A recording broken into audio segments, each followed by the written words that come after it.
তুমি তো সবই জানো। একটা মেয়ে কখন নায়িকা হয়, যখন তার একটা ছেলের গায়ে পাঁচটা একটা মেয়ের গায়ে যখন পাঁচটা ছেলের হাত পড়ে বা পাঁচটা পরিচালকের সে যখন বিছানা গরম করে তখন সে নায়িকা হয়। পরিষ্কার নায়িকা কিন্তু এমনি হয় না।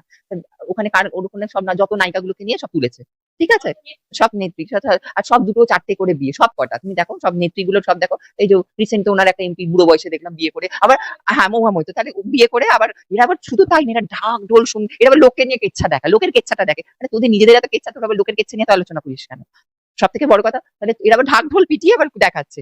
এদের লজ্জা নেই। মেন ব্যাপার হচ্ছে এরা হচ্ছে এক কথায় নির্লজ্জ। বক্তব্য হচ্ছে আমি যদি 15 লাখ টাকা নিয়ে থাকি, 15-30 লাখ টাকা নিয়েছি যদি, আমার নামে তো যে অ্যালিগেশনটা ওরা দিয়েছিল যে ওদের নাকি আমি ভাড়া করা চ্যানেলে নাকি দিয়ে টাকা নিয়ে নাকি আমি ভাড়া করা চ্যানেলে নাকি আমি বক্তৃতা দিই, ওরা তো বলেছিল। তাহলে এবার বক্তব্য হচ্ছে তাহলে নিশ্চয়ই আমার যে টাকাটা ঢুকেছে ব্যাংকের নিশ্চয়ই অ্যাকাউন্টে, এতগুলো টাকা তো আর আমার বাড়িতে ক্যাশ দিয়ে যাবে না, নিশ্চয়ই টাকাটা ঢুকেছে, সেই টাকাটা আমার ব্যাংকের রাখা আছে। তা সেই ব্যাংকের কোনো ট্রানজেকশন হবে, সেই প্রত্যেকটা প্রপার ট্রানজেকশন হবে। তো আমার বাড়িতে পুলিশকে পাঠাক, সিবিআই কে পাঠাক, ইডি কে পাঠাক, দেখে যাক।